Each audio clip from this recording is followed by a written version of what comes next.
What's up, Brian Tong here, and this next to me is the new Hisense U65QF. And what is it, you ask? Well, this is Hisense's first ever ULED mini LED TV with the Fire TV OS, and this is a TV that is budget friendly with higher end specs and performance that are going to surprise you. Now, the Hisense U6 Fire TV series is a partnership with Amazon's Fire TV platform for this new line of TVs, and now I've partnered with Hisense for this sponsored video to show off the unique things that it can do with the Fire TV experience on this TV. Now, unboxing this was a breeze. I brought it into my living room. I just dragged it in. This is a 65-inch model, so I could pretty much handle it on my own. I just pulled the box off and the styrofoam and all that protection. I then laid it down to screw on the 2 feet with 2 screws each, and then lifted it on my own and placed it on the TV stand myself because, yeah, I work out. And then I had to peel that front screen plastic protection off it. I love doing that. I also crawled behind the back of the TV to plug it into my power strip, and we are then good to go. Now, that might have been 15 minutes tops just by myself. So let's check out the design of this TV at this level. And design-wise, it's just what you'd expect. Looking head on, no major bezels on the side, and up top you've got a slightly thicker one on the bottom, but it's clean and simple, and it rests on those 2 feet. So really you get what you expect. This is a thicker TV, but you know, with mini LED, you know that it's gonna be that way, but these TVs have really become lighter over time. Mini LED is a backlit LCD display, and you won't get any of those super deep blacks compared to, let's say, an OLED, but the black levels are still very good, and you'll get a great image quality with colors that pop and good brightness. The best spot really to sit is head on, dead center to get the best image. You can move to some of the sides, but if you get too far off the side, those deeper blacks, they tend to, that you see head on, they'll tend to look a little more grayish, so you don't have the widest viewing angle, but generally where most people sit, you're gonna be fine. Now, this TV ranges in sizes from 55, 65, 75, 85, and up to 100 inches with peak brightness up to 1000 nits depending on the size of your TV. You can go large with this TV, and Hisense has more 85-inch and 100-inch models across its mini LED lineup than any other brand. Now let's talk about the actual image that you can get with this TV, and we'll focus on some of the Fire TV OS features later on as well. Whatever movies, right, TV shows, and other content you're watching on this, it supports Dolby Vision, Dolby Vision IQ, and Dolby Vision Gaming.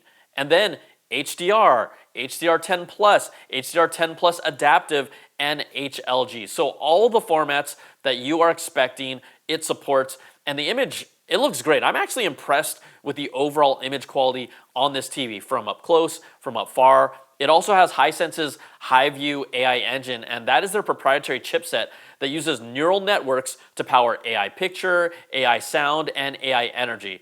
It analyzes content in real time, and then it optimizes your picture quality, creates clearer sound, and automatically switches viewing modes. Plus, you can control energy consumption efficiency. So basically, it's doing a lot of this stuff in the background to optimize what you're seeing and hearing. Now, I can also tell the surface of the display, it does have some diffusion, right? This is not a super reflective TV, so I don't see any really harsh reflections. You'll get a little, but they are at least diffused a little. Not the most diffusion you'll see, but there is less reflections here. Now, for audio, it supports Dolby Atmos, DTS Virtual X, and Bluetooth audio.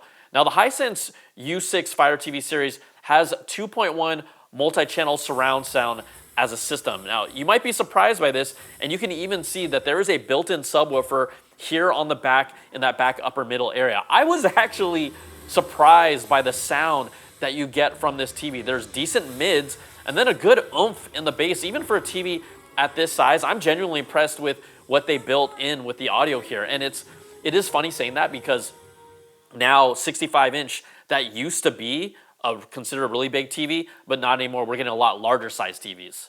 Now also, you can tell I do have a dedicated home theater for sound, so there's no way it's gonna compete with that, but it does an excellent job with the built-in audio for, again, a TV at this level and at this size. Now, by default, smooth motion is turned on with 144 hertz native refresh rate, but that is the first thing that I turn off when I turn on a TV, because I just hate that flowy soap opera look on movies and TV shows. So let me show you really the best way to turn it off because it is not very straightforward. So what we're gonna do here is I'm gonna go to the home and you have your settings and you can hit settings, but you're not gonna actually be able to get to turning off. So what you're really gonna wanna do to set this for the entire TV is I'm gonna wanna jump in here to something like a piece of content, okay?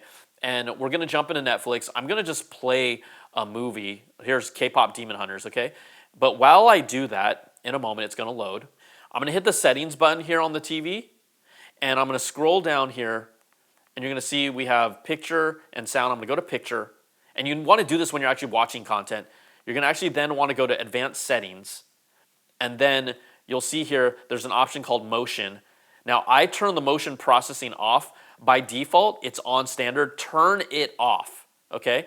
Then we're gonna go back, and that will take care of that. You also wanna go to apply to all settings here. So that will then, you might, depending on the type of stuff you're watching, you might not wanna apply to all settings, but I like to turn the motion smoothing off all the time. So this is the way to do it. Okay, so I walked you through that. Now, I do wanna say, right, the 144 hertz refresh rate, this is great for gaming with a game console and their support for AMD FreeSync Premium Pro. You'll have obviously Dolby Vision gaming and HDR10 Plus gaming support. It's gonna auto detect when you turn on your game console that's connected and then change that input so your games will instantly start playing. You know, they're gonna look great. I mean, you can see some of the examples here. Does Spider-Man 2 look any better? Just the smooth, buttery frame rate, and then also you can see some of the specular highlights of the city. It just pops and feels alive. But other games, it just looks great on this TV. Now let's talk connectivity. On the back, you'll have two HDMI 2.1 ports that supports 4K at up to 144 hertz. You'll also have two more HDMI 2.0 ports that support 4K at up to 60 hertz. Plus, there's one Ethernet port. You have two USB, one is 3.0 and the other is 2.0. There's an RF antenna port to grab local TV channels. You get one optical digital audio output and then one standard audio output. So you have really all the connectivity that you can think of that you want really on even some more of the high-end TVs on this U65QF. So I love what they've packed in here. All right, now let's get to it, right? This is a Fire TV. Let's talk about the Fire TV OS features. And right away, this is gonna be a little different. I'm gonna go here to the home screen to show you this, but I think it's really clean and to the point. So this will be typically your top screen.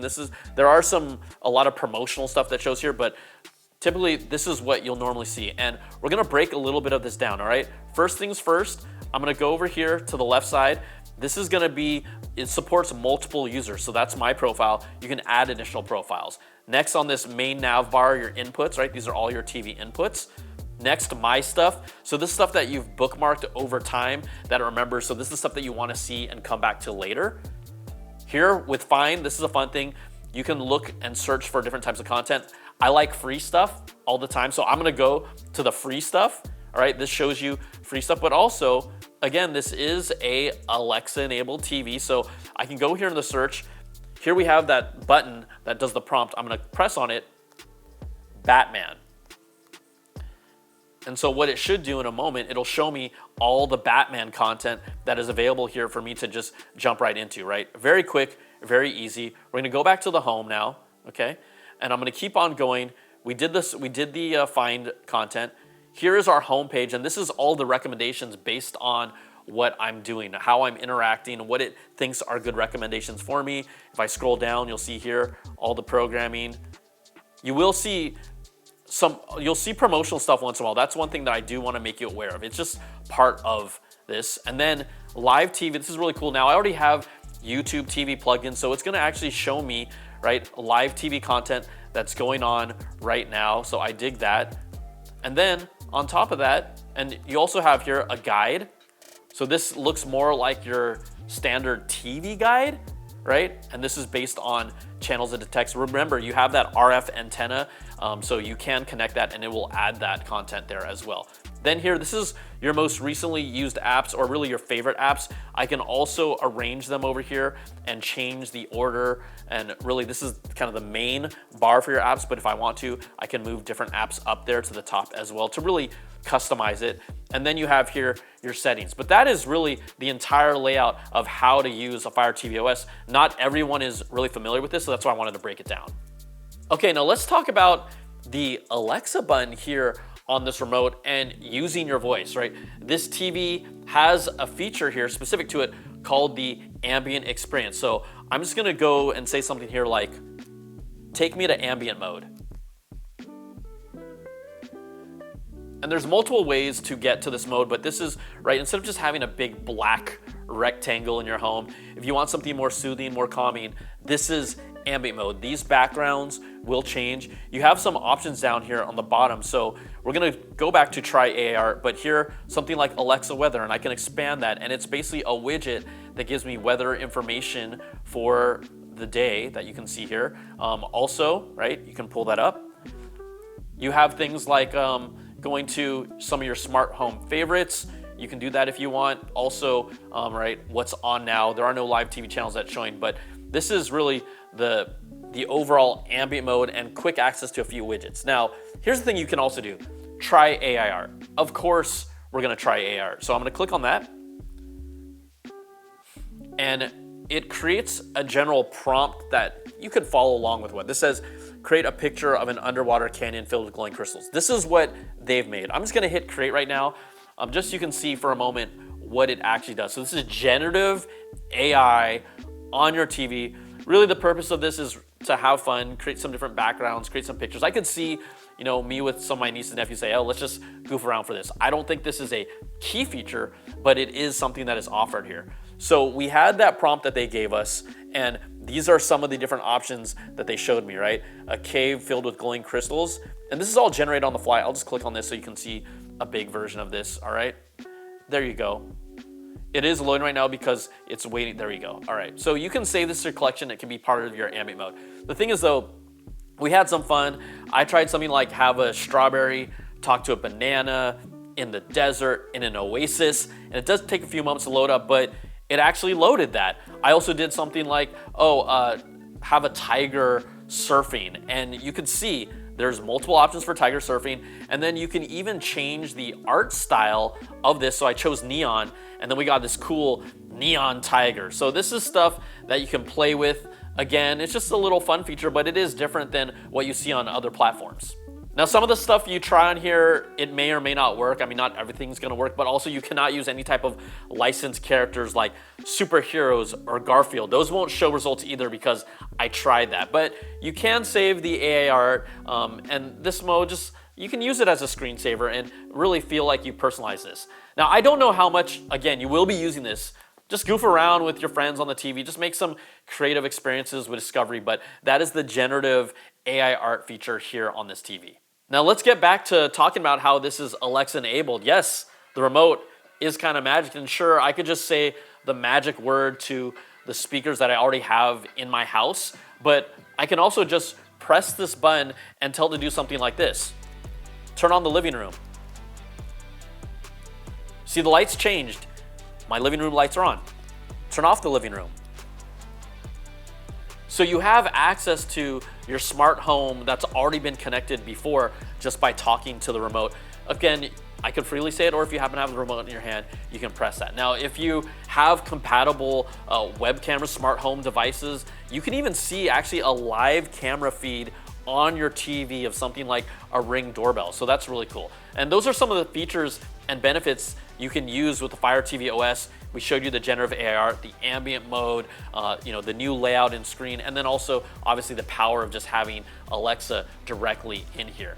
The Hisense U6 Fire TV series comes in 55, 65, 75, 85, and 100-inch sizes. The entry model starts at just $499 on sale right now. That's the 55-incher. That is crazy. Now this model here, right, that I'm testing, this is the 65-inch, and it is normally $999. But you can grab it for just $599 through the link in my bio, okay? Let's be real, $599 is a crazy price for what this TV can do. And I said it earlier, right? this partnership with Hisense and the Fire TV OS brings a TV that, I said in the beginning of this video was budget friendly with some high-end features and great overall performance. And after seeing the pricing, right, this has become an unreal value at this price point for everything that you get with the Hisense U6 Fire TV series. So, wow, the value they're packing, it's a great value. So thank you so much for watching this. And you know what? We'll see you on the next video. Take care.